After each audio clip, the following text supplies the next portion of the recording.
أعوذ بالله من الشيطان الرجيم. بسم الله الرحمن الرحيم.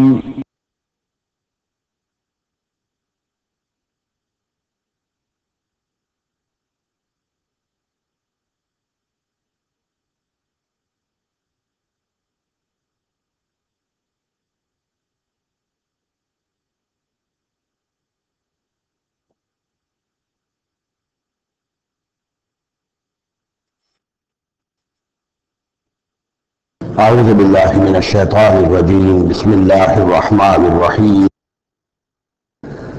وما قدر اللہ حق قدرہ ما على بشر قل من انزل الذي جاء به موسى نورا وهدى للناس تجعلونه وتخفون كثيرا وعلمتم ما لم تعلموا انتم ولا آباؤكم قل الله ثم ذرهم في خوضهم يلعبون وهذا كتاب أنزلناه مبارك مصدق الذي بين يديه ولتنذر القرى ومن حولها والذين يؤمنون بالآخرة يؤمنون به وهم على صلاتهم يحافظون صدق الله العظيم. اب اس سورہ مبارکہ میں اس رد و قدح کا ذکر ہو رہا ہے کہ جو یہودیوں کے سکھلانے پڑھانے سے مکے کے کچھ لوگ حضور سے کر رہے تھے.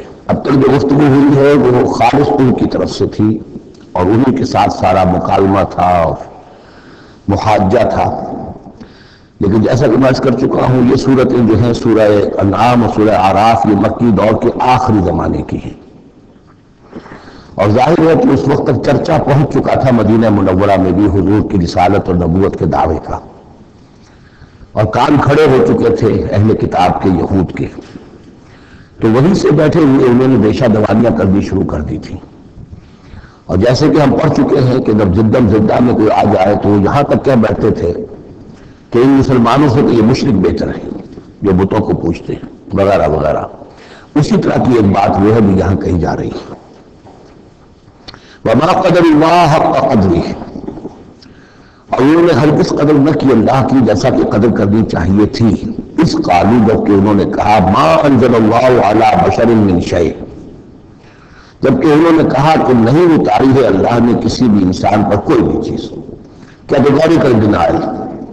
چونکہ یہ لوگ جو تھے مکے والے یہ کتابوں سے واقف نہیں تھے تو یہود نے سب سے پہلے جو ان سے کہا وہ یہ کہ یہ سب خیال ہے وہم ہے، اللہ نے کبھی کوئی چیز اتاری ہی نہیں کسی پر. اب چونکہ یہ سوال آیا تھا ان کی طرف سے لہذا جواب میں مشرکین مکہ سے خطاب نہیں کیا ہے بلکہ براہ راست جن کی طرف سے یہ بات آئی تھی ان سے خطاب ہے. قل من انزل الکتاب الذی جاء بہ موسیٰ، ان سے پوچھئے کہ پھر کس نے اتاری تھی وہ کتاب جو موسیٰ لے کر آئے تھے؟ کیا وہ من گھڑت تھی موسیٰ کی اپنے ہاتھ سے لکھی ہوئی تھی؟ اگر اللہ نے کبھی کچھ نہیں اتارا تو من انزل الکتاب الذی جاء بہ موسیٰ نورا وہدی للناس، کہ جو نور بھی تھی اس کے اندر نور بھی تھا وہ خود روشن تھی اور لوگوں کے لیے رہنمائی تھی. تجعلونہ قراطیسا، تم نے اسے ورق کر دیا ہے، ٹکڑوں میں بانٹ دیا ہے، حصوں میں تقسیم کر دیا ہے. تبدونہا وتخفون کثیرا، کچھ کو ظاہر بھی کرتے ہو لیکن اکثر کو چھپا کر رکھتے ہو. یہودیوں نے کتاب کو جس طرح چھپایا ہے اور اپنے من مانی فتویٰ فروشی کے لیے تو انہوں نے یہ شکل اختیار کی تھی کہ عام لوگوں کے ہاتھ میں یہ کتاب جانی چاہیے، بڑی محفوظ رہنی چاہیے وہ، اور یہ کہ عام لوگوں کی دسترس میں نہ ہو. وَعُلِّمْتُمْ مَا لَمْ تَعْلَمُوا أَنْتُمْ وَلَا آبَاؤُكُمْ، اور تمہیں سکھائی گئی تھی وہ سب باتیں جو نہ تم جانتے تھے تمہارے آباء و اجداد جانتے تھے. قُلِ اللَّهُ، کہیے یہ سب اللہ نے نازل کیا. تورات بھی اللہ نے نازل فرمائی تھی، انجیل بھی اللہ نے نازل فرمائی تھی، اب یہ قرآن بھی اللہ نے نازل فرمایا ہے. ثم ذرهم في خوضهم يلعبون، پھر یہ بات کہنے کے بعد اے نبی صلی اللہ علیہ وسلم ان کو چھوڑ دیجئے اور ان سے کنارہ کشی کر لیجئے، وہ اپنی باتوں میں خرافات کے اندر کھیلتے رہے. وَهَذَا كِتَابٌ أَنزَلْنَاهُ مُبَارَكٌ، اور اب یہ کتاب ہے جسے ہم نے نازل کیا ہے بڑی بابرکت ہے. مُصَدِّقُ الَّذِي بَيْنَ يَدَيْهِ، جو تصدیق کرتے ہوئے آئی ہے اس کی جو اس کے سامنے موجود ہے. وَلِتُنذِرَ الْقُرَى وَمَنْ حَوْلَهَا، تاکہ اے نبی صلی اللہ علیہ وسلم آپ خبردار کر دیں القرى اور اس کے آس پاس کے لوگوں کو. قرا قریے کی جمع ہے، قرا بستیوں کی ماں، بستیوں کی جڑ، بستیوں کی بنیاد۔ ہر ملک کے اندر ایک شہر ایسا ہوتا ہے کہ جو گویا کہ اس کے لیے مرکز کی حیثیت رکھتا ہے، دارالخلافہ کہیں، دارالحکومت کہیں۔ تو اگرچہ عرب میں کوئی حکومت نہیں تھی مرکزی حکومت، لیکن یہ کہ عرب میں، جزیرہ نما عرب میں مکہ مکرمہ کو ام القریٰ کی حیثیت حاصل تھی۔ یہی ایک شہر ایسا تھا کہ جہاں تو یہ کہ کعبہ تھا، تمام قبیلے جو ہے وہ یہاں حج کے لیے آتے تھے، ان کا مذہبی مرکز تھا۔ پھر یہ کہ جو قریش کو خاص طور پر ایسٹ ویسٹ ٹریڈ کے اندر جو خاص مونوپولی حاصل ہو گئی تھی، اور وہ بھی اسی کعبے کی برکت کی وجہ سے، اس کی وجہ سے پیسے کی ریل ٹریل بھی تھی، قافلے آتے تھے جاتے تھے، یہیں سے ہو کر جو یمن سے قافلے چلتے تھے، مکے سے ہو کر شام کو جاتے تھے، شام سے آتے تھے، مکے سے ہو کر پھر یمن کو جاتے تھے۔ یہ ام القریٰ ہے۔ تو اے نبی، ہم نے آپ کے پاس اب یہ کتاب نازل کی ہے جو مبارک ہے، تاکہ آپ ام القریٰ میں جو رہنے والے انہیں خبردار کریں، اور من حولہا، اور جو ان کے ارد گرد ہیں۔ اب یہ من حولہا کا معاملہ یہ ہے کہ اس کا تو دائرہ بڑھتا چلا جائے گا، اس لیے کہ ایک ماحول امیڈیٹ ہے، ایک ذرا اور فاصلے پر ہے، ایک اور فاصلے پر ہے۔ اور ویسے یہ ہے کہ دنیا کا نقشہ اگر ہم دیکھیں کہ جو بھی پرانے بر اعظم تین تھے، ایشیا، یورپ اور افریقہ، باقی یہ کہ امریکہ بھی بہت دیر کے بعد جا کر دریافت ہوا ہے، آسٹریلیا اور انٹارکٹیکا جو ہے، تو یہ اصل میں ناف معلوم ہوتی ہے ان تین بر اعظموں کی۔ تینوں بر اعظم جہاں پر جڑ رہے ہوتے ہیں، تقریباً یہ علاقہ جسے ہم مڈل ایسٹ کہتے ہیں، یہ مڈل ایسٹ تو اس کے لیے مس نومر ہے، صحیح لفظ ہے، لیکن یہ ضرور ہے کہ یہ نقطہ اتصال ہے جہاں یورپ مل رہا ہے، ایشیا مل رہا ہے، افریقہ مل رہا ہے، اور اس جنکشن پر یہ جزیرہ نما عرب واقع ہے۔ لہٰذا یہ اس اعتبار سے پوری دنیا کے لیے بھی ایک مرکز کی حیثیت رکھتا ہے کہ من حولہا میں پھیلتے چلے جائیں گے تو پورا قرآن عرضی بھی آ جائے گا۔ والذین یؤمنون بالآخرۃ یؤمنون بہ، اور وہ لوگ جو آخرت پر ایمان رکھتے ہیں، یعنی یہ کہ ان لوگوں میں سے بھی، مشرکین میں سے بھی، ایک یہ دوسرے سے منکر ہے بعد الموت کے، لیکن جن کے ذہن میں کچھ بھی تصور ہے کہ نہیں ہے، اب جن اٹھنا ہے، جواب دہی ہے، تو پھر یہ ہے کہ وہ اس پر ایمان لے آئیں گے۔ وَهُمْ عَلَىٰ صَلَاتِهِمْ يُحَافِظُونَ، اور وہ اپنی نمازوں کی حفاظت کرنے والے ہیں۔ اس میں اشارہ ہو رہا ہے کہ لوگ ایمان لے آئے ہیں، آخر مکے میں سے تھے تمام صحابہ کرام مہاجرین۔ وَمَنْ أَظْلَمُ مِمَّنِ افْتَرَىٰ عَلَى اللَّهِ كَذِبًا، اس سے بڑھ کر ظالم کون ہوگا جس نے اللہ پر کوئی بات گھڑ کر منسوب کر دی، نمبر ایک۔ اور نمبر دو، أَوْ قَالَ أُوحِيَ إِلَيَّ وَلَمْ يُوحَ إِلَيْهِ شَيْءٌ، اسی طرح اس شخص سے بڑھ کر ظالم کون ہوگا جو یہ کہے کہ مجھ پر وحی کی گئی ہے جبکہ اس پر کوئی وحی نہ کی گئی ہو۔ یعنی یہ دونوں باتیں برابر کے گناہ ہیں شناعت کے اعتبار سے، اللہ کی طرف کوئی شے منسوب کر دینا یا یہ کہنا کہ مجھ پر کوئی شے وحی کی گئی ہے، یہ دونوں باتیں برابر کی ہیں۔ تو ذرا سوچو کہ جو محمد صلی اللہ علیہ وسلم تمہارے سامنے موجود ہیں، کیا ان کی سیرت و کردار کی کوئی مناسبت ہے؟ ان کی زندگی کے اندر کوئی اور پہلو تم دیکھتے ہو ایسا کہ جو اتنے بڑے بڑے گناہوں کے ارتکاب کی بھی ان سے توقع رکھتے ہو؟ وَمَنْ قَالَ فَإِنَّ مِثْلَ مَا قَالَ اللَّهُ، ایک اور تیسری بات ہے، جو یہ کہے کہ میں بھی اتار سکتا ہوں جیسا کہ اللہ نے اتارا ہے، حالانکہ اس کا جیسا کہ قرآن مجید میں بار بار چیلنج آیا ہے، لیکن یہ کہ اس کا مقابلہ کسی نے نہیں کیا، پھر بھی یہ کہ زبان میں یہ الفاظ کہہ دینے کی حد تک کسی نے بکواس کر دی ہوگی۔ وَلَوْ تَرَىٰ إِذِ الظَّالِمُونَ فِي غَمَرَاتِ الْمَوْتِ، اور کاش کہ تم دیکھ سکتے ہو جبکہ یہ ظالم موت کی سختیوں میں ہوں گے، نزع کے عالم میں ہوں گے، وَالْمَلَائِكَةُ بَاسِطُو أَيْدِيهِمْ، اور فرشتے اپنے ہاتھ آگے بڑھا رہے ہوں گے، اخرجوا انفسکم، نکالو اپنی جانیں، اليوم تجزون عذاب الہون بما کنتم تقولون علی اللہ غیر الحق، آج تمہیں نہایت اہانت آمیز سزا دی جائے گی، عذاب دیا جائے گا بسبب اس کے جو تم کہتے رہے تھے اللہ کی طرف منسوب کر کے ناحق باتیں، وَكُنْتُمْ عَنْ آيَاتِهِ تَسْتَكْبِرُونَ، اور تم اللہ تعالیٰ کی آیات سے استکبار کر کے اعراض کرتے رہے تھے۔ وَلَقَدْ جِئْتُمُونَا فُرَادَىٰ، اور پھر قیامت کے دن کہا جائے گا آ گئے ہو ہمارے پاس اکیلے اکیلے، کوئی تمہارے ساتھ لاؤ لشکر نہیں، کوئی تمہارے ساتھ ساز و سامان نہیں، تمہارے لوگ خدم و حشم نہیں، کوئی تمہارے حمایتی نہیں، کوئی جماعت و جمعیت نہیں، کیونکہ یہ بات آگے بھی کہی گئی ہے سورہ مریم میں، وَكُلُّهُمْ آتِيهِ يَوْمَ الْقِيَامَةِ فَرْدًا، قیامت کے دن ہر شخص کا جو محاسبہ انفرادی حیثیت میں ہوگا، اور ظاہر بات ہے اکیلا آدمی کھڑا ہوگا، نہ اس کے رشتہ دار ہیں، نہ ماں باپ ہیں، نہ اولاد ہے، نہ بیوی ہے، نہ بیوی کے ساتھ اس کا شوہر ہے، اور نہ ساز و سامان ہے، خدم و حشم ہے، کچھ بھی نہیں۔ لقد جئتمونا فرادا کما خلقناکم اول مرہ، جیسے کہ ہم نے تمہیں پیدا کیا تھا پہلی مرتبہ۔ اب یہ نوٹ کیجیے، خلقناکم اول مرہ، اس کا مطلب ہے تخلیق دو مرتبہ ہوئی ہے۔ ایک تخلیق عالم ارواح میں ہوئی تھی، اس وقت میں سب اکیلے کھڑے تھے، نہ کوئی کسی کا باپ تھا، نہ کوئی کسی ماں تھی، ارواح کے مابین کوئی رشتہ داری نہیں تھی۔ یہ رشتہ داریاں تو پھر عالم خلق میں ہوئی ہے آ کر، کہ ایک باپ ماں کا معاملہ ہے، پھر اولاد کا معاملہ ہے، پھر دادا اور پوتے کا معاملہ ہے۔ یہ ارواح کے مابین کوئی اس طرح کی رشتہ داری نہیں تھی۔ تو جیسے کہ ہم نے تمہیں پیدا کیا تھا پہلی مرتبہ، کہ تمام انسان وہاں موجود تھے۔ فرق صرف یہ ہے کہ قیامت کے دن جب ہم کھڑے ہوں گے تو ہمیں ایک جسم اور دیا جائے گا، لیکن جس وقت ہم تھے اللہ تعالیٰ کے پاس اس وقت عالم ارواح میں، اور جب ہم سے عہد لیا گیا تھا الست بربکم قالوا بلی، تو مجرد ارواح تھی، اس وقت کوئی جسم نہیں تھا۔ لیکن یہ کہ وہ جو اس کے اندر مشابہت ہے، کہ جیسے اس وقت بھی حضرت آدم سے لے کر ان کی نسل کے آخری انسان تک جو دنیا میں ہوگا قیامت تک، وہ سب کے سب ان کی ارواح موجود تھی، اسی طریقے سے قیامت کے دن بھی یہ سب کے سب کھڑے ہوں گے۔ وَتَرَكْتُم مَّا خَوَّلْنَاكُمْ، اور تم چھوڑ آئے ہو اپنے پیچھے جن چیزوں میں کہ ہم نے تمہیں لپیٹ دیا تھا۔ یہ اصل میں کیا ہے؟ میری ایک انا ہے، میری ایک روح ہے، میرے جسم میں لپٹی ہوئی ہے۔ پہلا غلاف تو یہ جسم ہے، پھر اس غلاف کے اوپر کپڑوں کا غلاف ہے، کپڑوں کے اوپر جو مکان کا غلاف ہے۔ ہم غلاف در غلاف جو ہے ہماری جو اصل حقیقت ہے، وہ جو اصل نفس الامری ہے ہماری روح، وہ در حقیقت ان غلافوں میں لپٹی ہوئی ہے۔ تو جو بھی غلاف ہم نے تم پر چڑھا دیے تھے وہ سب چھوڑ آئے ہو، وراء ظہورکم، اپنے پیچھے۔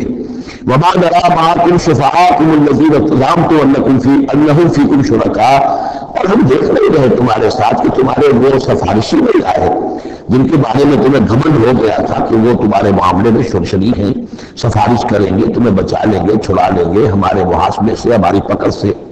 لقد تقطع بینکم، اب تمہارے مابین سارے رشتے ٹوٹ چکے ہیں۔ یعنی چاہے انہوں نے حضرت مسیح کو سمجھا ہو شفاعت کرنے والا، تو مسیح بھی اعلان برات کریں گے کہ میرا تم سے کوئی تعلق نہیں ہے، میں کوئی تمہاری شفاعت نہیں کر سکتا۔ کسی نے شیخ عبد القادر جیلانی کو سمجھا ہو تو وہ بھی اعلان برات کریں گے۔ باقی موہوم جو ہے لات عزا منات، وہ کس بلا کا نام ہے یہ تو ہم جانتے ہی نہیں، لیکن جن کو اولیاء اللہ کو، انبیاء کو یا ملائکہ کو اگر سمجھا گیا تھا تو وہ بھی قد تقطع بینہم، وہ سارے رشتے جو ہے وہ کٹ جائیں گے۔ قد تقطع بینکم وضل عنکم ما کنتم تزعمون، اور اب سب ہوا ہو گئی ہیں وہ چیزیں، گم ہو گئی ہیں، تم سے جاتی رہی جن کا کہ تم زوم کیا کرتے تھے، جن کے سہارے پر تم حرام خوریاں کر رہے تھے۔ ان اللہ فالق الحب والنوا، یقیناً اللہ ہی ہے کہ جو دانے اور گٹھلی کو پھاڑتا ہے۔ دیکھیے عالم خلق کے اندر کیا شکل ہو رہی ہے کہ دانہ زمین میں ڈالا آپ نے، وہ پھٹتا ہے، اس میں سے دو کوپلیں سی نکلتی ہیں، یا آم کی گٹھلی ہے زمین میں دبائی ہے، گٹھلی پھٹے گی، اس میں سے دو پتے نکلیں گے۔ یہ کون کر رہا ہے؟ اگر کوئی بظاہر خود بخود ہو رہا ہے، جو بھی اللہ تعالیٰ نے فزیکل اور کیمیکل چینجز کے یہاں پہ قوانین بنا دیے ہیں اس کے تحت ہو رہا ہے، لیکن کرنے والا کون ہے؟ فاعل حقیقی کون ہے؟ جیسا کہ شیخ عبد القادر جیلانی کا نام آیا تھا رحمۃ اللہ علیہ، کہ انہوں نے اپنے جو وصایا ہے ان میں بڑا پیارا جملہ لکھا ہے کہ میرے بچے، اپنے بچے کے لیے وصیت لکھی تھی، اس حقیقت کو ہر وقت مستحضر رکھنا کہ لا فاعل فی الحقیقت ولا مؤثر الا اللہ، حقیقت میں مؤثر اور فاعل اللہ کے سوا کوئی نہیں۔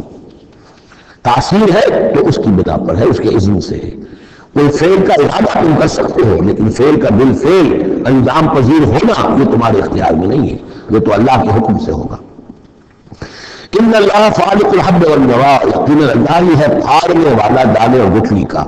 یخرج الحی من المیت ویخرج المیت من الحی، وہ نکالتا ہے مردہ زندہ کو مردہ میں سے، اور وہ نکالنے والا ہے مردہ کو زندہ میں سے۔ یخرج المیت من الحی ذالکم اللہ فانا تؤفکون، وہ ہے اللہ، لیکن تم کدھر بچلے جا رہے ہو، کدھر تم الٹے جا رہے ہو، اس اللہ کو پہچانو۔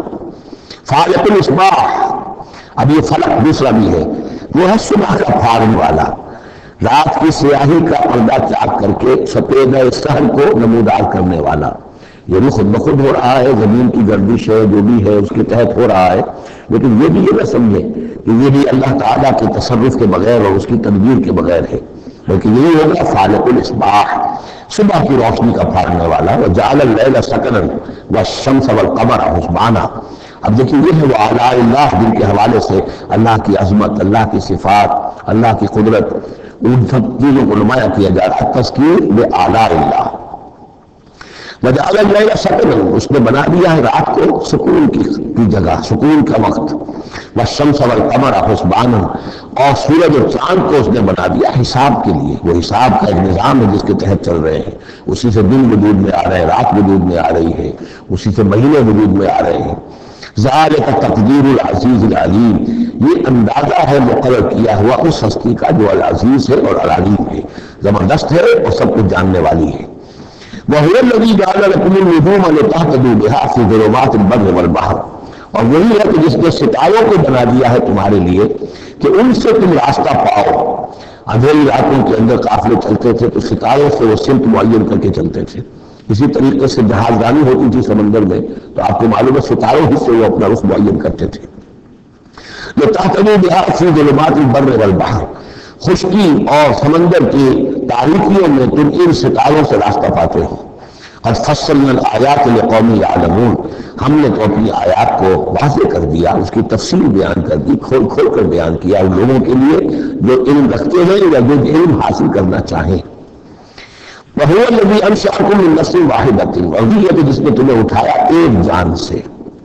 سب جو ہے ظاہر بات ہے کہ ایک جان سے بنا ہے، یہ بھی پوری کی پوری جو نسل انسانی بنی ہے ایک جان سے بنی ہے. اس میں یہ بھی ہو سکتا ہے کہ مراد حضرت آدم علیہ السلام ہو، اور یہ بھی ہو سکتا ہے اگر کوئی حقیقت ہے ایولیوشن تھیوری میں تو اس کو آپ ٹریس کریں اور یہ نیبا کر لے جائیں، وہ بھی ایک جان ہے. اس جان سے ہی پھر مختلف ارتقائی مراحل طے کرتے ہوئے، اس میں پہلے کوئی سیکس نہیں تھا، پھر ہوتے ہوتے سیکس ظاہر ہوا، تو اسی سے خلق منہا زوجہا والی بات جو ہے. اور اس پر ڈاکٹر رفیع الدین مرحوم نے قرآن علم جدید جو ان کی کتاب ہے اس میں بہت عمدہ تحقیق ان کی ہے، اور مولانا منصر اصلاحی صاحب نے بھی اس کی تصریح کی ہے. تو جن لوگوں کو دلچسپی ہو اس کتاب کا مطالعہ کریں کہ یہ ایک جان سے پیدا کرنے کا مطلب کیا ہے. فمستقر و مستودع، اس نے بنایا تمہیں ایک جان سے، لیکن پھر یہ کہ تمہارے لیے ایک تو مستقل ٹھکانہ ہے اور ایک ہے کچھ دیر کے لیے امانت کے طور پر رکھے جانے کی جگہ. اب یہ مستقر کیا ہے، مستودع کیا ہے، اس پہ تین قول ہیں مفسرین کے. پہلا قول تو یہ ہے کہ مستقر تو ہے دنیا جہاں ہم آئے ہیں، لیکن مستودع کیا تھا، تھوڑی دیر کے لیے جو میں رہا ہوں اپنی والدہ محترمہ کے بطن میں رہا ہوں تو وہ رحم مادر جو ہے وہ مستودع تھا، کچھ دیر کے لیے وہاں امانتاً انسان رہتا ہے اور پھر وہ دنیا میں آتا ہے، وہ مستقر ہے. دوسری بات یہ ہے کہ مستقر تو آخرت ہے اور قبر ہے مستودع. قبر میں رکھا جاتا ہے انسان کو، اور یہ گویا کہ عالم برزخ جو ہے یہ عارضی ودیع کرنے کی جگہ ہے، عارضی طور پر امانتاً رکھنے کی جگہ ہے. پھر جانا ہے، مستقر جو ہے وہ آخرت ہے. تیسری رائے یہ ہے کہ مستقر آخرت ہے اور مستودع دنیا ہے. دنیا میں جو وقت ہم گزار رہے ہیں یہ آخرت کے مقابلے میں بہت ہی عارضی ہے. اس حوالے سے اسے بھی کہا جا سکتا ہے کہ یہ بہت ہی عارضی سی امانت کی جگہ ہے. قد فصلنا الآیات لقوم یفقہون، ہم نے تو اپنی آیات کو واضح کر دیا ہے اور تفصیل بیان کر دی ہے ان لوگوں کے لیے جو تفقہ سے کام لیں، غور کریں، سوچیں سمجھیں. وَهُوَ الَّذِي أَنزَلَ مِنَ السَّمَاءِ مَاءً، اور وہی ہے کہ جس نے اتارا ہے آسمان سے یا بلندی سے پانی. فَأَخْرَجْنَا بِهِ نَبَاتَ كُلِّ شَيْءٍ، ہم نے نکال دیا اس کے ذریعے سے ہر شے کی نباتات، اگنے والی ہر شے جو ہے نباتات زمین سے نکالی. فَأَخْرَجْنَا مِنْهُ، تو ہم نے اس کے ذریعے نکالے اس میں سے خضرًا، سرسبز کھیتی. نخرج منہ حبا متراکبا، جس میں سے ہم نکالتے ہیں کہ جو دانے ہیں ایک دوسرے کے اوپر چڑھے ہوئے ہیں. اب سٹا ہے تو چاہے وہ کوئی کسی بھی یعنی اس کا ہے اناج کا، کس طریقے سے دانے کے اوپر دانا چڑھا ہوا ہوتا ہے. حبا متراکبا، یہ دانے ایک دوسرے کے اوپر چڑھے ہوئے ہوتے ہیں. وَمِنَ النَّخْلِ مِنْ طَلْحَةٍ قِنْوَانٌ دَانِيَةٌ، اور کھجور کے دانوں میں سے موشے ہوتے ہیں جو لٹکتے ہوئے ہوتے ہیں. وَجَنَّاتٍ مِنْ أَعْنَابٍ، اور باغات ہم نے بنا دیے ہیں جو کہ کھجور انگوروں کے ہیں. وَالزَّيْتُونَ، اور زیتون، وَالرُّمَّانَ، اور انار. مُشْتَبِهًا وَغَيْرَ مُتَشَابِهٍ، ایسے بھی جو ایک دوسرے سے ملتے جلتے ہیں رنگ میں، روپ میں، شکل میں، اور ایسے بھی ہے کہ جن میں کچھ فرق ہے. انظروا إِلَىٰ ثَمَرِهِ إِذَا أَثْمَرَ، ذرا غور سے دیکھا کرو اس کے ثمر کو جبکہ وہ پکتا ہے، کیسا تدریجاً اس کے اندر ابھی بڑا کچا پھل ہے، پھر اس کے اندر وہ پکنے کا عمل اس طرح تدریجاً ہو رہا ہے. ان دنوں اذا ثمرہ ہی، ان ثمرات کو دیکھا کرو، اذا اثمرا جب کہ وہ پکتے ہیں، پھل آتے ہیں، وینعہ اور اس کے پکنے کو بھی دیکھو، اذا اینعا یہ گویا کہ یہاں محذوف ہوگا، وینعہ اذا اینعا، ان دنوں اذا ثمرہ ہی اذا اثمرا، دیکھو اس کے پھل لانے کو جب کہ وہ پھل لائے، وینعہ اذا اینعا اور اس کے پکنے کو دیکھو کس طرح تدریجاً وہ پکتا ہے۔ ان فی ذلک لآیات لقوم یؤمنون، یقیناً اس میں ہے نشانیاں ان لوگوں کے لیے جو ایمان لانا چاہیں یا جو ایمان رکھتے ہیں۔ جن کے پاس تھوڑا ایمان ہے ان آیات پر غور کریں گے، ایمان بڑھ جائے گا، ایمان میں اضافہ ہوگا، زیادتہم ایمانا، اور جن کے دلوں میں طلب ہدایت ہے انہیں انہی نشانیوں سے ایمان کی دولت نصیب ہو جائے گی۔ وجعلوا للہ شرکاء الجن، اور انہوں نے اللہ کے شریک بنا دیا جنات کو، وخلقهم وخلقوا له بنین، حالانکہ اللہ نے ان کو بھی پیدا کیا ہے، جیسے انسانوں کو پیدا کیا جنات کو پیدا کیا۔ فرق صرف یہ ہے کہ جنات کو آگ سے پیدا کیا، اور جنات جو ہے اپنی طبعی طور پر اس کائنات میں بہت دور تک ان کی رسائی ہے۔ ہم جہاں بڑے بڑے راکٹ جو ہیں بلین آف ڈالرز کے لیے ایک بناتے ہیں، اور پھر اس کی ایک جو ہم گاڑی بنائی ہے اور وہ جاتی ہے اور دوڑتی ہے اور آتی ہے، شکل ہے، اور اس پر کتنا پیسہ خرچ ہوتا ہے، یہ تمام جو ہے جنات کے لیے یہ سارا علاقہ ان کی آمد و رفت کے لیے وہ اپنی طبعی صلاحیت کے بنا پر جاتے آتے رہتے ہیں، جس میں کہ ہمیں جانے کے لیے یہ ساری کچھ ایجادات جو ہیں وہ کرنی پڑی ہے۔ لیکن یہ کہ بہرحال وہ بھی ہے تو مخلوق، جیسے کہ فرشتے ان سے بھی آگے کی شے یہ ہے، وہ بھی مخلوق، فرشتے بھی مخلوق ہیں، جنات بھی مخلوق ہیں، انسان بھی مخلوق ہیں۔ وجعلوا للہ شرکاء الجن، انہوں نے شریک بنا لیا جنات کو اللہ کے ساتھ، وخلقہم، اس نے ان کو پیدا کیا ہے، وخلقوا لہ بنین وبنات، اور اس کے لیے انہوں نے گھر لیے ہیں بیٹے اور بیٹیاں۔ حضرت عیسیٰ کو بیٹا بنا دیا گیا، حضرت عزیر کو بیٹا بنا دیا گیا، اور اللہ تعالیٰ کی فرشتوں کو کہہ دیا گیا وہ بیٹیاں ہیں، بغیر علم، بغیر اس کے کہ کوئی علمی سند ہو، کوئی بنیاد ہو، کوئی دلیل ہو۔ سبحانہ و تعالی عما یصفون، وہ پاک ہے، بہت بلند و بالا ان تمام چیزوں سے جو یہ بیان کر رہے ہیں۔ بدیع السماوات والارض، یہ لفظ آ چکا سورہ بقرہ میں، کریشن ایکس نہیں لو، عدم محض سے وجود میں لانے والا، وہ ہے کہ جو آسمانوں اور زمین کو وجود میں لایا ہے عدم محض سے۔ انا یکون لہ ولد، اس کے اولاد کیسے ہو سکتی ہے، ولم تکن لہ صاحبہ، کہ اس کی کوئی بیوی نہیں، کوئی جوڑی نہیں، تو اولاد کیسے ہو جائے گی۔ وخلق کل شیء، اس نے تو ہر شے کو پیدا کیا ہے، ایک خالق ہے، باقی سب مخلوق ہیں۔ وہو بکل شیء علیم، اور وہ ہر چیز کا علم رکھتا ہے، اس کی مخلوقات میں سے کوئی شے اس کی نگاہوں سے ایک لمحے کے لیے بھی اوجھل نہیں ہے۔ ذالکم اللہ ربکم، وہ ہے اللہ تمہارا رب۔ اصل میں یہ انداز سمجھ لیجیے کہ چونکہ جو یہ مشرکین مکہ اور عرب تھے اللہ کو مانتے تو تھے، اصل میں اس کی صفات کمال، اس کی قدرت، اس کی عظمت، اس کے بارے میں ان کا ذہن کچھ جو ہے محدود ہو گیا تھا، اللہ کے منکر تو ہی نہیں تھے۔ ذالکم اللہ ربکم، دیکھو جس اللہ کو تم مانتے ہو وہ ہے وہ اللہ جس کی یہ شان ہے۔ تم نے اس کی اصل حقیقت کو نہیں پہچانا، تم نے اس کو جو ہے بہت ہی کمزور اور ضعیف سی کوئی شخصیت سمجھا ہے کہ جس کے اوپر کوئی دباؤ ڈال کر بھی اپنی بات منوا لے گا۔ تم نے سمجھا جیسے کہ تمہاری کوئی بچی آ جائے اور تم سے کچھ چیز مانگے، اگر تم دے سکتے تو ضرور دے دیتے ہو، ایسے ہی اس کی بچیاں بھی ہیں، یہ فرشتے جو ہیں جس کی سفارش کریں گی وہ جو ہے سب کو بخش دیے جائیں گے۔ یہ تم نے اپنے اوپر قیاس کر دیا ہے اللہ تعالیٰ کو، اس کی قدرت، اس کی عظمت، اس کا وراء الورا ہونا، اس کا بکل شیء علیم ہونا، اس کا علی کل شیء قدیر ہونا، اس کا ہر جگہ پر موجود ہونا، اس کا تم تصور نہیں کر پا رہے۔ ذالکم اللہ ربکم، وہ ہے اللہ تمہارا رب، جو جس کو ہم اس طرح بیان کر رہے ہیں۔ لا الہ الا ہوا، اس کے سوا کوئی معبود نہیں ہے، خالق کل شیء، وہ ہر شے کا بنانے والا، پیدا کرنے والا ہے۔ فاعبدوہ، بس اسی کی بندگی اور پرستش کرو۔ وہو علی کل شیء وکیل، اور وہ ہر شے کا کارساز وہی ہے، کوئی تمہارے لیے کارساز نہیں۔ لا تتخذوا من دونی وکیلا، میرے سوا کسی اور کو اپنا کارساز نہ سمجھنا۔ لا تدرکہ الابصار وہو یدرک الابصار وہو اللطیف الخبیر، اسے نگاہیں نہیں پا سکتی، تو وہ لطیف، وہ اتنا لطیف ہے، اتنا لطیف ہے، اتنا لطیف ہے کہ تمہاری نگاہیں اسے نہیں پا سکتے، نہیں دیکھ سکتی۔ لا تدرکہ الابصار وہو یدرک الابصار، وہ تمہاری نگاہوں کو پا لیتا ہے، تو جس لیے کہ وہ خبیر ہے، وہ باخبر ہے۔ تو لطیف اور خبیر کے جو دنیا اسماء آئے ہیں وہ در حقیقت اس نوعیت سے کہ وہ تو اتنی لطیف ہستی ہے. چنانچہ شب معراج میں بھی آیا حضور نے اللہ کو دیکھا یا نہیں دیکھا، اس میں کچھ اختلاف ہے. حضرت علی کی رائے یہ ہے کہ دیکھا، حضور نے اللہ کو دیکھا. لیکن حضرت عمر اور حضرت عائشہ رضی اللہ تعالیٰ عنہ ان کی رائے یہ ہے کہ نہیں. اور حضرت عائشہ کا قول یہ ہے نور انا یرا، تو نور یہ سے دیکھا کیسے جائے گا؟ تو وہ اتنی لطیف ہستی ہے کہ اس کا دیکھنا ہماری نگاہوں سے ہم نہیں دیکھ سکتے. دل کی آنکھ سے دیکھ سکتے، دل کی آنکھ سے محمد رسول اللہ دنیا میں بیٹھ کر بھی دیکھ سکتے تھے، لیکن ان آنکھوں سے دیکھنا ممکن نہیں ہے. جیسے کہ حضرت موسیٰ نے استدعا کی تھی رب ارنی انظر الیک، تو صاف کہہ دیا کہ لن ترانی، تم مجھے نہیں دیکھ سکتے. لا تدرکہ الابصار، اسے نگاہیں نہیں پا سکتی، ادراک نہیں کر سکتی اس کا تمہاری نگاہیں. وہو یدرک الابصار، وہ تمہاری نگاہوں کو پا لیتا ہے، وہ دیکھ رہا ہے تمہیں. ہر چیز تمہاری جو ہے وہ اس کے سامنے آیا ہے. وہو اللطیف الخبیر.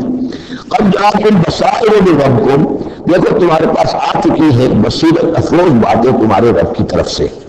فمن ابصر فلنفسہ، جو کوئی دیکھے گا، آنکھیں کھولے گا، حقائق کا مواجہہ کرے گا، حقیقت کو تسلیم کرے گا، تو وہ اپنے بھلے کے لیے فلنفسہ ہی. ومن عمی فعلیہا، اور جو کوئی اندھا بن جائے گا، آنکھیں بند کر لے گا، حقیقت کو نہیں دیکھنا چاہے گا کسی تعصب کی وجہ سے، ہمدردی کی وجہ سے، ضد کی وجہ سے، تو اس کا سارا وبال اس پر آئے گا. وما انا علیکم بحفیظ، اور بہرحال میں تمہارا کوئی نگران نہیں ہوں، میں تمہارے اوپر کوئی ٹھیکیدار نہیں ہوں، میں تمہاری طرف سے جواب دہ نہیں.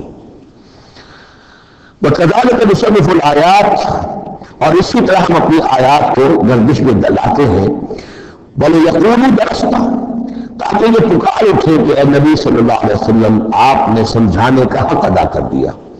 درست اصل میں عربی زبان میں آتا درس یدرسو، لکھنا مٹانا، لکھنا مٹانا. جیسے بچے شروع میں جب کوئی تعلیم حاصل کرتے ہیں تو تختی ہے، تختی لکھی پھر دھو دی، پھر لکھی پھر دھو دی. اب تو خیر تختی وقتی شاید آج لوگوں کے ذہنوں سے نکل رہی ہوگی باتیں. آج کا بچہ کیا سمجھے گا تختی کس بلا کا نام ہے؟ یا سلیٹ ہوتی تھی، اب اس میں کچھ کیا پھر دھو دیا، پھر کچھ لکھا پھر صاف کر دیا. تو یہ ہے کہ کسی کو پڑھانے کے لیے تدریجاً بار بار درس تھا. اے نبی آپ نے خوب بار بار ہر طرح سے، ہر اعتبار سے، ایک پھول کا مجموع ہے تو سرنگ سے بازو آپ نے بات سمجھا دی. وَلِنُبَيِّنَهُ لِقَوْمٍ يَعْلَمُونَ، تاکہ واضح کر دیں ہم اس کو ہر طرح سے ان لوگوں کے لیے جو علم حاصل کرنا چاہے یا جو علم رکھتے ہیں. اتبع ما اوحی الیک من ربک، اب دیکھیے یہاں پر میں نے آپ سے کہا تھا کہ بار بار حضور سے خطاب آئے گا، لیکن یہ خطاب صرف حضور سے نہیں ہوتا، یہ حضور کی مساعدت سے امت کے لیے بھی، اہل ایمان کے لیے بھی. لیکن مکی صورتوں میں آپ کو 2/3 قرآن میں براہ راست خطاب مسلمانوں سے بہت کم ملے گا. شاذ یہ خطاب جو ہے کیونکہ جب امت کی شکل بنی ہے مسلمانوں کی، وہ تحویل قبلہ کی بات بنی. اب امت ہے کذالک جعلناکم امۃ وسطا لتکونوا شہداء علی الناس ویکون الرسول علیکم شہیدا. پھر خطاب، پھر تو ایک سورہ حجرات جو ہے 18 آیتیں 5 دفعہ یا ایھا الذین آمنوا یا ایھا الذین آمنوا یا ایھا الذین آمنوا یا ایھا الذین آمنوا. لیکن یہ کہ آپ کو اتنی لمبی لمبی صورتوں میں یا ایھا الذین آمنوا ملے گا ہی نہیں. اہل ایمان سے بھی جو کہا جا رہا ہے وہ حضور سے واحد کے صیغے میں. اتبع ما اوحی الیک من ربک، پیروی کرو اس کی جو وحی کیا جا رہا ہے آپ کی طرف، آپ کے رب کی طرف سے. اور اس حضور کو نہیں، سب کے لیے. لا الہ الا ہوا، اس کے سوا کوئی معبود نہیں. وآمنوا بالمشرکین، اور مشرکوں سے ذرا کنارہ کشی کیجیے، ذرا اپنا چہرہ ان کی طرف سے آپ پھیر لیجیے، زیادہ ان کے حال پر توجہ نہ دیجیے. وَلَوْ شَاءَ اللَّهُ مَا أَشْرَكُوا، اگر اللہ چاہتا تو شرک نہ کرتے. اگر اللہ کو جبری اختیار کرنا ہوتا اپنا اور بالجبر ان کو ایمان پر لانا ہوتا تو سب کو ایمان پر لے آتا. وَمَا جَعَلْنَاكَ عَلَيْهِمْ حَفِيظًا، دیکھیے اے نبی ہم نے آپ کو ان پر داروغہ، نگران، ذمہ دار، ٹھیکیدار نہیں بنایا ہے. آپ کا کام ہے حق کو واضح کر دینا. اجر بھی ہی، ذکر بھی ہی، بشر بھی ہی. اس قرآن کے ذریعے بشارت دیتے رہیے، قرآن کے ذریعے خبردار کرتے رہیے، قرآن کے ذریعے تذکیر کرتے رہیے. آپ کا کام یہ ہے. فذکر انما انت مذکر لست علیہم بمسیطر.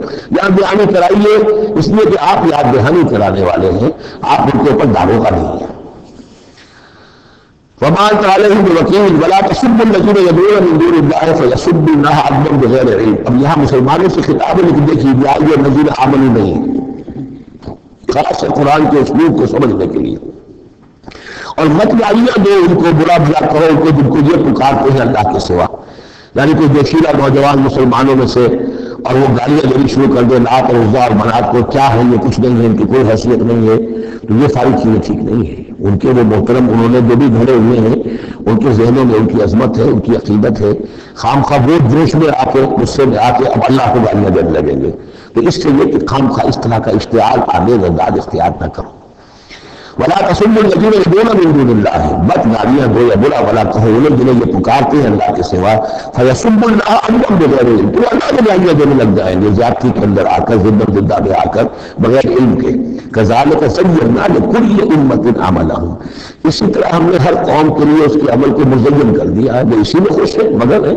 ہمارے آباء و اجداد کی مورتیاں ہیں، یہ دیویاں ہیں، دیوتا ہیں، اس میں مگن ہیں، ان کے احساسات ہیں، ان کے جذبات ہیں۔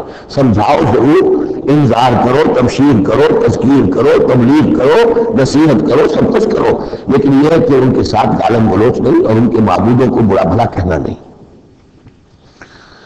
ثم الى ربهم مرجعهم، پھر ان کے ربی کی طرف ان سب کو لوٹنا ہے، فینبئهم بما كانوا يعملون، وہ ان کو جتلا دے گا جو کچھ کہ وہ کرتے رہے تھے۔ واقسموا بالله جهد ايمانهم، اور وہ قسمیں کھا کھا کر کہتے ہیں، وہی آیا جو امید ہے اس سورہ مبارکہ کا، کچھ عرصے سے کچھ رکوعوں سے اس کا تذکرہ نہیں آیا تھا، اب پھر بڑے شد و مت کے ساتھ وہی بات، دکھاؤ ہمیں معجزہ، دکھاؤ ہم مان لے آئیں گے۔ کیوں نہیں دکھاتے معجزہ؟ نبوت کا دعویٰ ہے، رسالت کا دعویٰ ہے، عام دعویٰ تو نہیں کر رہے تم، کیوں نہیں کوئی معجزہ دکھاتے؟ جب خود کہتے ہو کہ موسیٰ نے دکھائے، عیسیٰ نے دکھائے، فلاں نے دکھائے، قوم سمود کو دکھا دیا گیا معجزہ، تو آخر کیا قیامت آ گئی؟ ہمیں کوئی معجزہ دکھاتے۔ واقسموا بالله جهد ايمانهم، اور اپنے عوام پر اثر ڈالنے کے لیے قسم، خدا کی قسم میں محمد ہم ایمان لے آئیں گے، آپ دکھائیے مجھے یہ تھوڑا معجزہ۔ کیا بگڑتا تھا ان کا قسمیں کھانے میں؟ اقسموا بالله جهد ايمانهم، وہ اللہ کی قسمیں کھا رہے ہیں اپنی پوری قوت کے ساتھ، شد و مت کے ساتھ، لئن جاءتهم آیۃ لَیُؤْمِنُنَّ بِهَا، اگر آیت آ جائے، نشانی آ جائے، معجزہ دکھا دیا جائے، وہ لازماً ایمان لے آئیں گے۔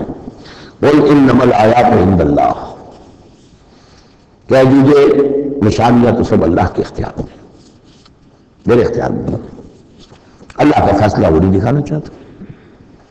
اب اس میں جو اثر پڑ سکتا تھا اہل ایمان پر، اس کا جواب ہے آگے، وما یشعرکم، اے مسلمانوں تمہیں کیا پتا ہے، انہا اذا جاءت لا یؤمنون، جب وہ نشانی آ جائے گی تب بھی یہ نہیں مانیں گے، لیکن ان کی مہلت ختم ہو جائے گی، پھر وہ عذاب فوری طور پر جائے گا۔ ابھی در حقیقت اس میں خیر ہے، اس میں بھلائی ہے، اسی میں لیے اپنے اوپر سختی جھیل لو، اپنے اوپر جو بھی اس وقت تنگی آ گئی ہے، ضیق ہے، اس کو برداشت کرو، لیکن یہ کہ یہ چیز ان کی قوم کے حق میں، لوگوں کے حق میں مفید نہیں ہوگی۔ اور اب جو آیت آئی ہے وہ بہت ہی اہم ہے، وَنُقَلِّبُ أَفْئِدَتَهُمْ وَأَبْصَارَهُمْ كَمَا لَمْ يُؤْمِنُوا بِهِ أَوَّلَ مَرَّةٍ، ہم ان کے دلوں کو الٹ دیں گے، ان کی نگاہوں کو الٹ دیں گے، اس لیے کہ وہ ایمان نہیں لائے تھے پہلی مرتبہ۔ دیکھیے یہ قاعدہ قانون اب اچھی طرح سمجھ لیجیے، جو سورہ بقرہ کے شروع ہی میں آ گیا تھا پہلے رکوع میں۔ انسان کا معاملہ یہ ہے کہ اللہ تعالیٰ نے اسے جو صلاحیتیں دی ہیں، اگر وہ اس کو استعمال کرے گا تو صلاحیت میں اضافہ ہوتا ہے۔ آپ علم جو ہے لوگوں کو سکھائیں گے، آپ کے علم میں اضافہ ہوگا۔ آپ آنکھ کا استعمال کریں گے، آنکھ کی بصارت برقرار رہے گی۔ پٹی باندھ دیجیے آنکھ پر، 2-4 مہینے تک پٹی بنی رہے، بصارت ظاہر ہو جائے گی۔ اس دور کام ہے کہ یہ چلے، حرکت کرے، اس کے اوپر آپ پلاسٹر لگا دیجیے، کئی مہینے لگا رہے، اس کی حرکت ختم ہو جائے گی، لاک ہو جائے گی۔ جو صلاحیت اللہ نے دی ہے اس کا استعمال نہیں ہوگا تو وہ ہوتے ہوتے وہ صلاحیت پہ زائل ہو جاتی ہے، ضائع ہو جاتی ہے، سلب ہو جاتی ہے۔ ایک باطنی صلاحیت ہے حق کو پہچاننے کی، میرے اندر وہ صلاحیت ہے، کوئی حق ہی کشف ہوا اور میرے دل نے گواہی دی حق ہے، میں نے اس کو دیکھنے سے انکار کر دیا، نہیں مانوں گا میں، ضد کی وجہ سے، تعصب کی وجہ سے، ہردرمی کی وجہ سے۔ اب اس کے بعد دوبارہ پھر کہیں وہ حق کی ایک چنگاری سی روشن ہوئی، اب اس کا اثر آپ پر کم ہوگا، اس کے اثرات جو ہیں وہ کم ہوں گے، ہوتے ہوتے وہ شکل ہو جائے گی کہ اب سرے سے وہ حق کے پہچاننے کی صلاحیت ہی ختم ہو جائے گی۔ اس کو کہا ہے ختم اللہ علی قلوبہم وعلی سمعہم وعلی ابصارہم غشاوہ، اللہ نے مہر کر دی ہے ان کے دلوں پر اور ان کی سماعت پر اور ان کی آنکھوں کے آگے پردے ڈال دیے، اس لیے کہ اب مہر ہو گئی، جس کو انگریزی میں ہم کہتے ہیں پوائنٹ آف نو ریٹرن۔ اب اس انتہا پہ پہنچ چکے ہو، ان کے یہاں سے واپسی کا کوئی امکان نہیں۔ ہر معاملے میں کوئی ایک وقت ہوتا ہے کہ ابھی آپ واپس جا سکتے ہیں، کوئی پسپائی کوئی اختیار کر سکتے ہیں، کوئی واپس جا سکتے ہیں، کوئی شرافت کے ساتھ کہیں جو ہے وہ آپ ریٹریکٹ کر سکتے ہیں اپنے اسٹیپس کو، ایک حد کے بعد پھر ممکن نہیں ہوتا۔ اسی کو یہاں کہا ہے کہ چونکہ جب نئی مرتبہ حق ان پر منکشف ہو گیا، اللہ نے حجت قائم کر دی، حق منکشف ہو گیا، پہچان لیا ان کے دل نے، ان کی روح نے کہ بصیرت باطنی میں کہ یہ حق ہے، تو فوراً مان لیتے تو خیریت تھی۔ چونکہ انہوں نے نہیں مانا تو اب تو ہم ان کے دلوں کو الٹ دیں گے، 100 موجے بھی دیکھ لیں گے تو یہ ایمان نہیں لائیں گے۔ وَنُقَلِّبُ أَفْئِدَتَهُمْ وَأَبْصَارَهُمْ، ہم الٹ دیں گے ان کے دلوں کو بھی، ان کی نگاہوں کو بھی، كَمَا لَمْ يُؤْمِنُوا بِهِ أَوَّلَ مَرَّةٍ، جیسے کہ وہ ایمان نہیں لائے تھے پہلی مرتبہ۔ وَنَذَرُهُمْ فِي طُغْيَانِهِمْ يَعْمَهُونَ، ان کو چھوڑ دیں گے اپنی سرکشی کے اندر بڑھتے چلے جائیں۔ یہی وہ لفظ آ گیا جو شروع میں سورہ بقرہ کے آ چکا ہے، باطنی اندھاپا جو ہے، ایک ہے عین نور یہ آنکھوں کا اندھا ہو جانا، ایک ہے عین نور ہے دل کا اندھا ہو جانا، ہم چھوڑ دیں گے یہ باطنی جو ان کی ذہنی نفسیاتی اور اخلاقی جو ان کی گمراہیاں ہیں اور جو اندھیارے ہیں ان میں بھٹکتے ہوئے چھوڑ دیں گے۔ وَلَوْ أَنَّا نَزَّلْنَا إِلَيْهِمُ الْمَلَائِكَةَ، اب پھر خطاب ہو رہا، اگر ہم ان کے اوپر فرشتے اتار دیتے، یعنی ان کو یہ کہہ رہے ہیں کہ فرشتہ فرشتوں کی فوری اتار سکتے ہیں، دکھا سکتے ہیں کہ فرشتہ آسمان سے اتر رہا ہے۔ وَكَلَّمَهُمُ الْمَوْتَىٰ، اور قائم سے بہت مردہ جو ہے قبروں سے نکل کر بات کرتے ہیں۔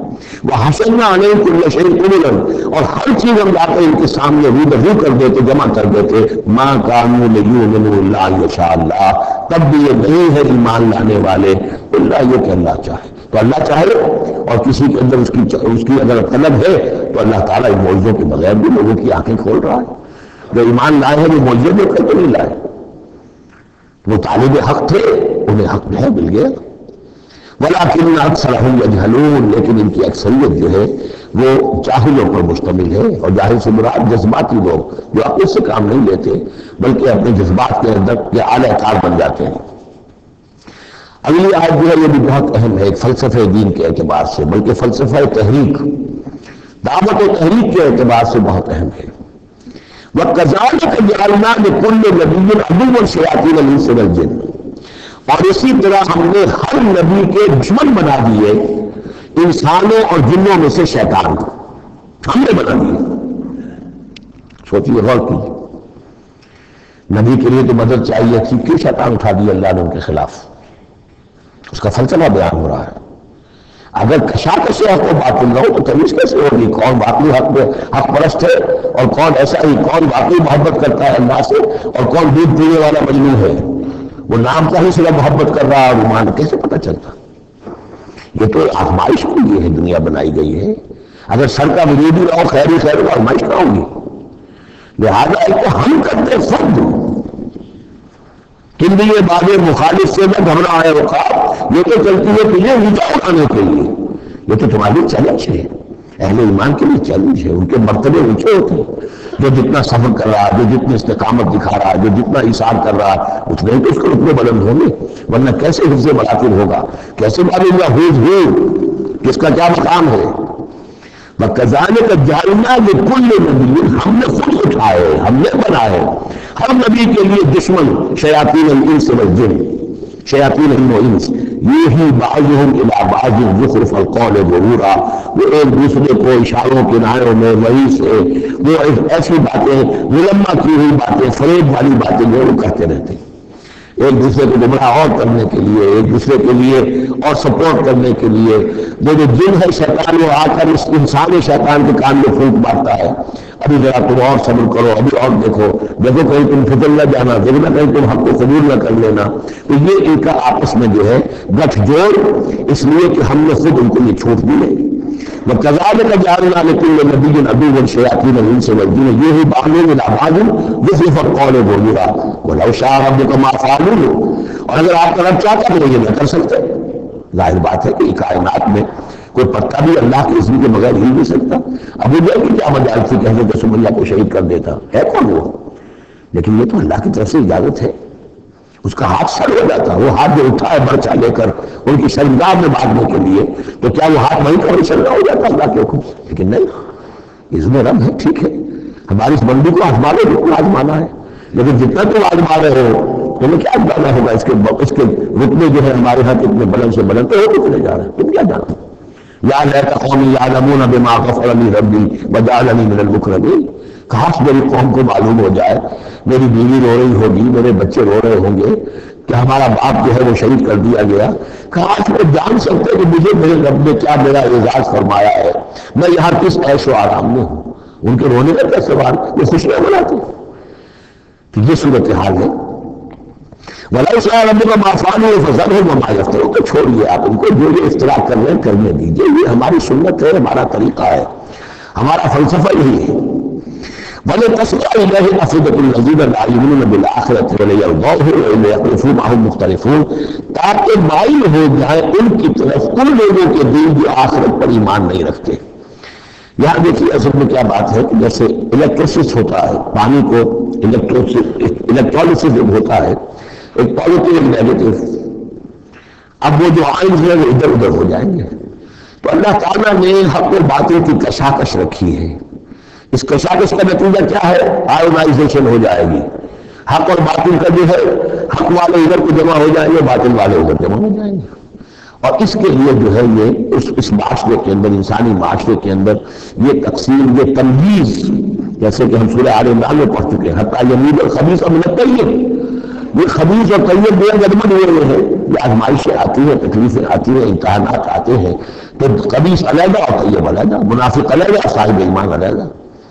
فرمایا لِتَسْمَعَ إِلَيْهِ أَفْئِدَةُ الَّذِينَ لَا يُؤْمِنُونَ بِالْآخِرَةِ، تاکہ ان کی طرف، ان شیاطین جن و انس کی جو باتیں ہیں پھیلائی ہوئی، ان کی طرف متوجہ ہو جائیں، مائل ہو جائیں ان لوگوں کے دل جو آخرت پر ایمان نہیں رکھتے، وَلِيَرْضَوْهُ، اور تاکہ وہ اس کو پسند بھی کریں، اور پھر وہ جو بھی اپنے برے اعمال کا جو انبار جمع کرنا چاہتے جمع کر لیں، وَلِيَخْتَلِفُوا مَا هُمْ مُخْتَلِفُونَ أَفَغَيْرَ اللَّهِ يَبْتَغِي حَكَمًا، پھر وہی سوال اسی طرح میں نے کہا تھا سرچنگ کوسچن، کیا تم چاہتے ہیں اللہ کے سوا کسی کو حکم بنا رہے؟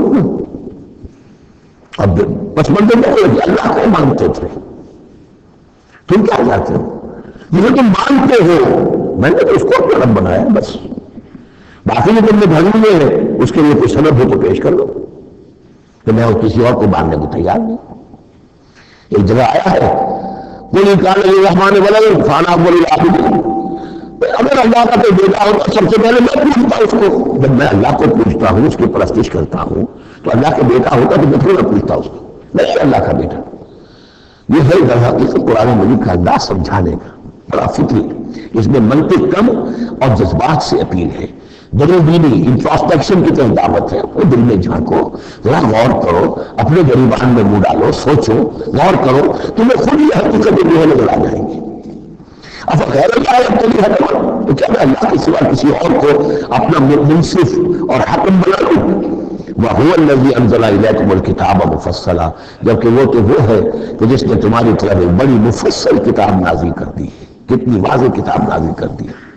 وَالَّذِينَ آتَيْنَاهُمُ الْكِتَابَ يَعْلَمُونَ أَنَّهُ مُنَزَّلٌ مِّن رَّبِّكَ، اور جنہیں ہم نے کتاب دی تھی پہلے وہ جانتے ہیں، دلوں میں جانتے ہیں، زبان سے مانے یا نہ مانے کہ یہ منزل ہے، یہ نازل کی گئی ہے، یہ ربک، آپ کے رب کی طرف سے ہے نبی، بالحق، حق کے ساتھ، فلا تکونن من الممترین، تو ہرگز نہ ہو جانا شک کرنے والوں میں۔ وتمت کلمۃ ربک صدقا وعدلا، اور آپ کے رب کی بات تو سچائی اور عدل پر مبنی ہونے کے اعتبار سے درجہ تمام و کمال کو پہنچ چکی ہے۔ تمت کلمۃ ربک، تیرے رب کی بات پوری ہو چکی، مکمل ہو چکی۔ الیوم اکملت لکم دینکم واتممت علیکم نعمتی وتمت کلمۃ ربک صدقا وعدلا، اس کی ہر بات صداقت پر اور ہر بات اس کی عدل پر مبنی ہے، اور اس اعتبار سے وہ نقطۂ کمال کو پہنچ چکی ہے۔ لا مبدل لکلماتہ، اس کی باتوں کا کوئی بدلنے والا نہیں۔ وہو السمیع العلیم، وہ سب کو سننے والا اور جاننے والا ہے۔ وَإِن تُطِعْ أَكْثَرَ مَنْ فِي الْأَرْضِ يُضِلُّوكَ عَنْ سَبِيلِ اللَّهِ، اور اگر تم پیروی کرو گے زمین میں بسنے والوں کی اکثریت کی تو وہ تو تمہیں اللہ کے راستے سے لازماً گمراہ کر دے گی۔ یہ بڑی اہم آیت ہے قرآن مجید کی جدید جمہوری نظام کی نفی کے لیے۔ جمہوریت ایک طرز حکومت ہے جس میں بندوں کو گنا کرتے ہیں، تولا نہیں کرتے۔ قرآن کہہ رہا ہے زمین کی اکثریت جو ہے، اگر تو فیصلہ کرنے کی بات ہے اکثریت کدھر اقلیت کدھر، تو اکثریت دنیا میں ہمیشہ باطل پرستوں کی رہی ہے. دور صحابہ میں صحابہ کتنے تھے؟ پوری دنیا کی آبادی کے حساب سے گنتی کیجیے، لاکھ میں ایک بھی بنے گا. اس حوالے سے غور کریں. ان توتے اکثر من فی الارض یضلک عن سبیل اللہ. اصل بات کیا ہے؟ ہاں ایک جگہ اکثریت آ سکتی ہے، موٹی موٹی باتیں جو دین کی ہے وہ تو اس بنیاد پہ مانی جائے گی کہ اللہ اور اس کے رسول نے یہ فرمایا ہے. یہ لینڈ مارکس ہے. اس کے اندر اندر مباحات کے درمیان فیصلہ اکثریت کی بنیاد پر کر لیا جائے. شراب حرام ہے وہ تو سرو بھی کی جا سکتی ہے. آپ کے ہاں کوئی دعوت ہونی ہے، کوئی تقریب ہے، اب اس میں سوچ کر کیا سرو کیا جائے، بھائی شراب تو حرام ہے، اللہ اور اس کے رسول کا حکم ہے، وہ تو سرو نہیں ہو سکتی. اب یہ کہ شربت جو ہے روح افزا سرو کیا جائے یا 7 اپ یا اسپرائٹ سرو کیا جائے، یہ مباحات میں سے یا اکثریت کا فیصلہ کر لیجیے، کوئی بات نہیں، جو اکثریت کی رائے ہے. لیکن ایبسولوٹ اتھارٹی اکثریت کے پاس، ساورنٹی اکثریت کے پاس. انا للہ و انا الیہ راجعون. وَإِن تُطِعْ أَكْثَرَ مَن فِي الْأَرْضِ يُضِلُّوكَ عَن سَبِيلِ اللَّهِ. ساورنٹی اللہ کے پاس رہے گی، اس کا حکم اپنی جگہ پر. باقی مباحات کے دائرے میں آپ اکثریت کی رائے پر بھی چل سکتے ہیں. إِن يَتَّبِعُونَ إِلَّا الظَّنَّ. یہ نہیں پیروی کرے مگر صرف ظن و تخمین کی، اٹکل پچوں کی. وَإِنْ لَا يَخْرُصُونَ. اور یہ نہیں کچھ کر رہے سوائے اس کے کہ کچھ اندازے انہوں نے مقرر کیے ہیں. ان ربک هو اعلم من يضل عن سبیل من يضل عن سبیلہ. آپ کا رب خوب واقف ہے ان سے کہ جو اس کے راستے سے بھٹک چکے ہیں. وهو اعلم بالمهتدین. اور وہ خوب واقف ہے ان سے بھی جو ہدایت کی راہ پر ہیں. فَكُلُوا مِمَّا ذُكِرَ اسْمُ اللَّهِ عَلَيْهِ إِن كُنتُم بِآيَاتِهِ مُؤْمِنُونَ. تو کھاؤ ان چیزوں میں سے جن پر اللہ کا نام لیا گیا ہے اگر تم اس کی آیات پر ایمان رکھتے ہو. یہ پھر وہی جو عرب کے اندر مشرکوں میں جو جاہلی تصورات تھے، توہمات تھے، تو ان کو پھر رد کرنے کے لیے، بلکہ پھر بھی کہنا چاہیے یہ تو مکی صورتیں ہیں، یہ کام تو ہو چکا تھا. باقی یہ کہ وہ تو جو بھی آخری پھر 25 تھے وہ سورہ مائدہ وغیرہ میں دیے گئے. وَبَارَكُوا اللَّهُ تَعَالَى مِمَّا ذُكِرَ اسْمُ اللَّهِ عَلَيْهِ. وہ تم نے جو بنا لی ہیں چیزیں، اب ان کے اوپر چاہے وہ خام اور صائبہ اور یہ وسیلہ اور یہ وہ کوئی شے اللہ نے مقرر نہیں کی ہے، ان کو ذبح کرو. حلال جانور ہے، اونٹ ہے، کچھ اور ہے، اس کو حلال کر سکتے ہو، اللہ کا نام لو کھاؤ. وَمَا لَكُمْ أَلَّا تَعْقِلُوا مِمَّا ذُكِرَ اسْمُ اللَّهِ عَلَيْهِ وَقَدْ فَصَّلَ لَكُم مَّا حَرَّمَ عَلَيْكُمْ. جبکہ اللہ تعالیٰ تفصیل بیان کر چکا ہے تمہارے لیے وہ ان چیزوں کی جو حرام کی گئی ہیں. یہ سورۃ النحل کے اندر بھی یہ مضمون چونکہ آیا تھا، وہ آگے چل کے پڑھیں گے 14ویں پارے میں، لہذا وہ سورت اس سے پہلے نازل ہوئی ہے، لہذا فرمایا جا رہا کہ تمہارے اوپر اس کی تفصیل پہلے بیان کی جا چکی ہے. اللہ مسترتم الیہ. اس میں بھی تمہاری گنجائش ہے کہ اگر استرار ہے، جان پر بنی ہوئی ہے، بھوک سے جان نکل رہی ہے، تو ان حرام چیزوں میں سے بھی کچھ کھا کر جان بچائی جا سکتی ہے. وَإِنَّ كَثِيرًا لَيُضِلُّونَ بِأَفْوَاهِهِمْ بِأَعْمَائِهِمْ بِغَيْرِ عِلْمٍ. اور اکثر لوگ جو ہیں وہ بغیر کسی تحقیق کے، بغیر علم کے، اپنی خواہشات کی بنا پر لوگوں کو گمراہ کرتے پھرتے ہیں. ان ربک هو اعلم بالمعتدین. اور یقیناً تیرا رب خوب جانتا ہے ان حد سے تجاوز کرنے والوں کو. وَذَرُوا ظَاهِرَ الْإِثْمِ وَبَاطِنَهُ. اور چھوڑ دو، تعلق منقطع کر لو ہر طرح کے گناہ سے، چاہے وہ کھلا ہو یا چھپا ہو. ان الذين يكسبون الاسم. یقیناً جو لوگ گناہ کماتے ہیں، سيجزون بما كانوا يقترفون. تو انہیں یقیناً بدلہ ملے گا اس کا جو جمع کر رہے ہیں، جو کھتے بھر رہے ہیں برائیوں کے اور برے اعمال کے، ان کا پورا بدلہ ملے گا. ولا تاكلوا مما لم يذكر اسم الله عليه. اور مت کھاؤ اس میں سے جس پر اللہ کا نام نہ لیا گیا ہو. یہ اصل میں ایک خاص چیز ہے جو آگے آئے گی آیت نمبر 138 میں، کہ ان کے اسی قسم کی توہمات میں سے بعض جانوروں کو وہ کہتے تھے اللہ کا نام لینا ہی نہیں ہے، اس کا خاص طور پر تذکرہ ہے. یہ عام نہیں ہے یہ آیت. ولا تاكلوا مما لم يذكر اسم الله عليه. مت کھاؤ اس میں سے جس پر اللہ کا نام نہیں لیا جاتا. وإنه لفسق. یقیناً وہ جو ہے وہ تو گناہ ہے اس کا کھانا. وإن الشياطين ليوحون إلى أوليائهم ليجادلوكم. اور یہ شیاطین جو ہے یہ اپنے دوستوں اور اپنے ساتھیوں کو وحی کرتے رہتے ہیں، پٹری پڑھاتے رہتے ہیں، بس فساد بازی کرتے رہتے ہیں تاکہ وہ تم سے جھگڑا کریں. وإذا أطعتموهم إنكم لمشركون. اگر تم ان کا کہنا مانو گے تو تم بھی مشرک ہو جاؤ گے. اب ایک بڑی پیاری بات وہ کہتے تھے، آپ کو یہ اچھی لگے گی. دیکھو جو اللہ نے مارا ہے خود مر گیا، وہ تو تم نے حرام کر دیا. جو خود مارتے وہ حلال ہو گیا. بات اچھی لگے گی. جیسے نمبر بے اور مشکل کے بعد بے بھی تو نفع نکلا ہے، اس میں بھی نفع ہوتا ہے، اس میں بھی نفع ہوتا ہے. تو یہ جو اشکالات ہوتے ہیں بظاہر جو ہیں بڑے دل نشین.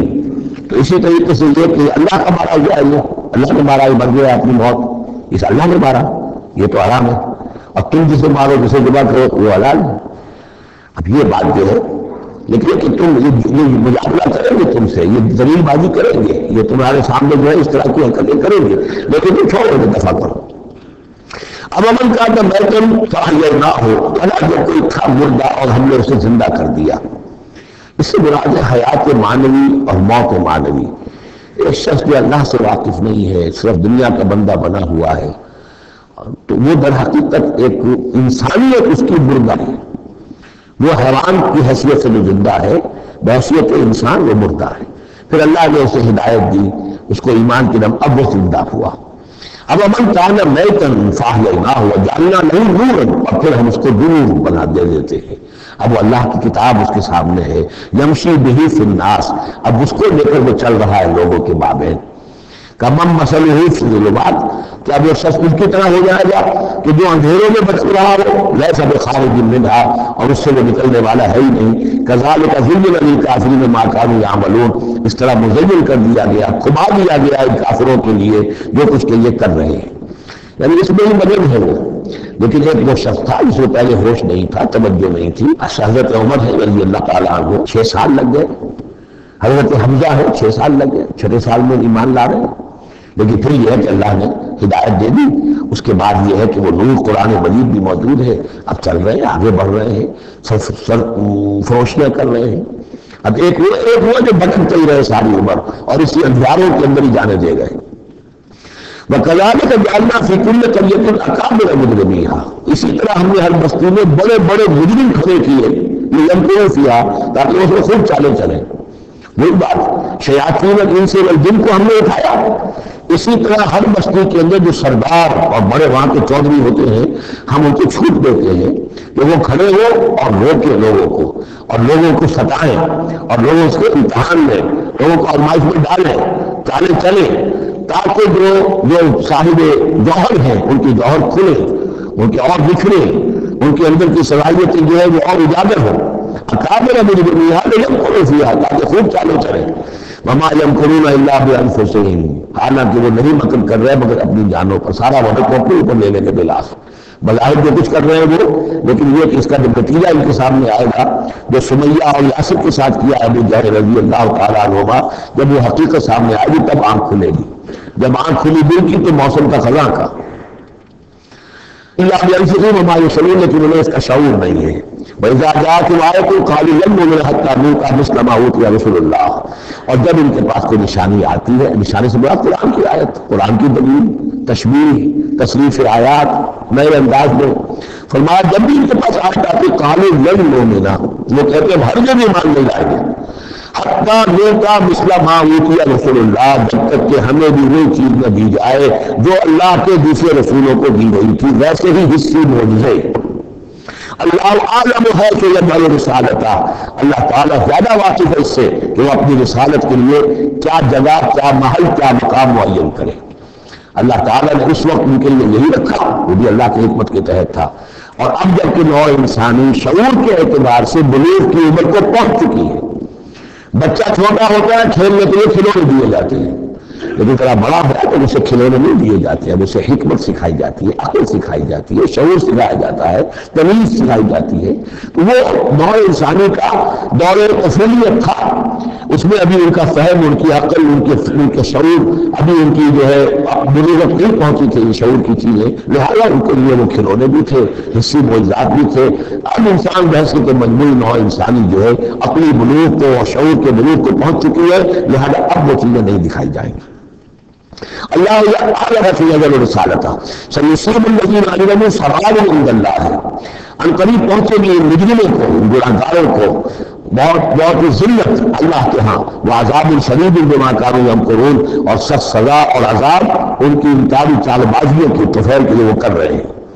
فمن یرد اللہ ان یہدیہ یشرح صدرہ للاسلام، تو اللہ تعالیٰ جس کے لیے بھی چاہتا ہے کہ اس کو ہدایت کے دروازے اس کے لیے کھول دے، اس کے سینے کو اسلام کے لیے کھول دیتا ہے.